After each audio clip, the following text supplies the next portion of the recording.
introduce myself. My name is Alia Kasa with NPM 2541069. This time, I will explain theory of producer behavior in the Introductory Microeconomic course.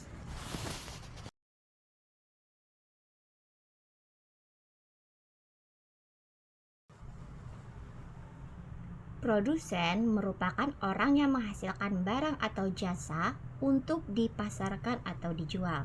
Sedangkan produksi merupakan usaha untuk menciptakan dan meningkatkan nilai guna suatu barang atau jasa untuk memenuhi kebutuhan sehari-hari.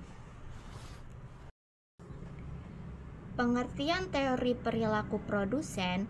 Teori perilaku produsen ialah suatu teori yang menjelaskan tentang bagaimana tingkah laku atau perilaku produsen dalam menghasilkan produk yang mencapai efisiensi dalam kegiatan produksinya. Produsen berusaha untuk menghasilkan produksi sebaik mungkin dengan mengatur penggunaan faktor produksi yang paling efisien.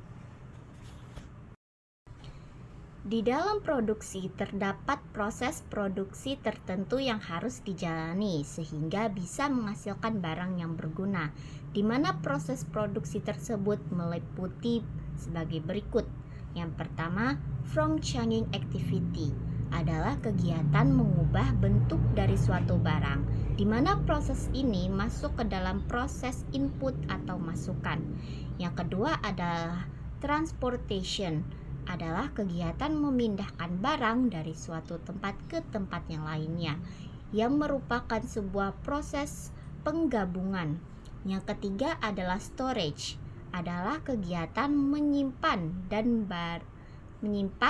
suatu barang yang akan digunakan di masa yang akan datang, dan juga masih termasuk ke dalam proses penggabungan.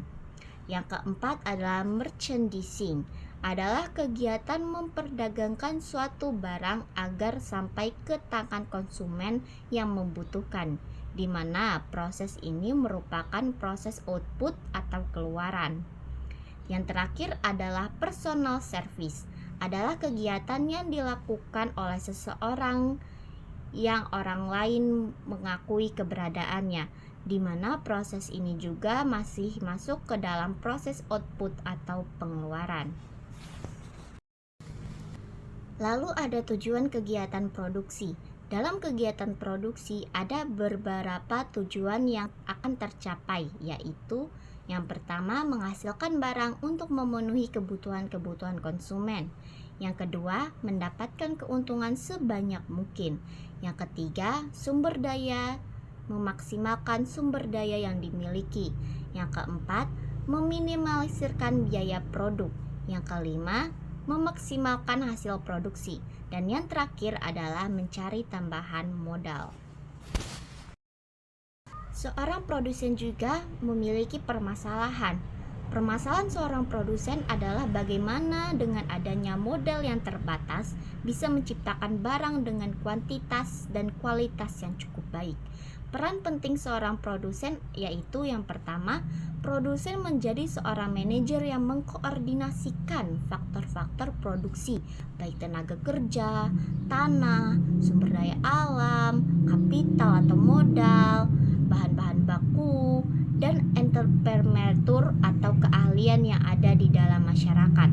Lalu mempunyai inisiatif dan daya kreatif yang tinggi untuk berinovasi baru dalam impact. Yang ketiga, mengambil keputusan kebijakan dalam kegiatan bisnis. Yang keempat, mampu menganalisis kondisi ekonomi secara makro yang sedang berlangsung. Dan yang terakhir, yaitu kemampuan seorang produsen untuk memilih what, barang apa yang akan diproduksi. How, bagaimana cara paling efisien untuk membuat barang tersebut. Who, siapa yang terjun langsung maupun tidak langsung dalam proses produksi. Dan whom, untuk siapa barang itu diproduksi. Jenis produk produsen. Terdapat beberapa jenis produk, diantaranya yang pertama produk total. Produk total ialah faktor variabel produksi yang mengidentifikasi suatu output yang mungkin menggunakan berbagai tingkat input variabel. Yang kedua adalah produk fisik rata-rata. Produk fisik rata-rata ialah total produksi dibagi dengan jumlah unit input variabel yang digunakan. Dan yang terakhir adalah produk fisik marginal. Produk fisik marginal adalah sebuah input variabel ialah perubahan total output yang disebabkan oleh perubahan suatu unit pada input variabel. Dalam menganalisis teori produksi, kita mengenal dua hal. Yang pertama, produksi jangka pendek. Produksi dalam jangka pendek berarti terdapat satu faktor produksi yang bersifat tetap, sedangkan faktor produksi yang lainnya bersifat variabel atau berubah-ubah. Yang kedua, produksi jangka panjang. Produksi dalam jangka panjang berarti semua faktor produksi yang digunakan bersifat variabel atau berubah-ubah. Sebagaimana yang telah dijelaskan, produksi dalam jangka panjang tidak terikat dengan jangka waktu proses produksi, tetapi lebih kepada sifat faktor produksi yang digunakan. Untuk mempelajari produksi dalam jangka panjang, kita akan mempelajari kurva isokuan dan jumlah produk optimal. A. Isokuan atau isoproduk. Kurva isokuan atau isoproduk adalah kurva tempat kedudukan titik-titik yang menunjukkan kombinasi dua faktor produksi untuk menghasilkan tingkat produksi yang sama. Yang B. Produksi optimal. Konsep efisiensi dari aspek ekonomis dinamakan konsep efisiensi ekonomis atau efisiensi harga. Dalam teori ekonomi produksi, pada umumnya menggunakan konsep ini. Dipandang dari konsep efisiensi ekonomis, pemakaian faktor produksi dikatakan efisien apabila ia dapat menghasilkan keuntungan maksimum. Untuk menentukan tingkat produksi optimum menurut konsep efisiensi ekonomis, tidak cukup hanya dengan menggunakan fungsi produksi. Terakhir adalah penerimaan atau revenue. Penerimaan adalah segala penerimaan produsen dari hasil penjual outputnya. Macam-macam penerimaan. Yang pertama adalah teori penerimaan atau total revenue atau TR, yaitu total penerimaan dari hasil penjualan outputnya.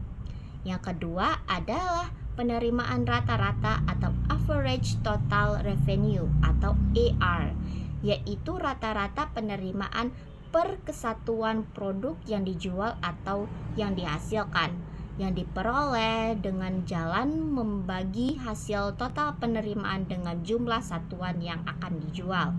Yang terakhir yaitu adalah penerimaan marginal atau marginal review atau MR, yaitu penambahan penerimaan atas TR sebagai akibat penambahan satu unit output.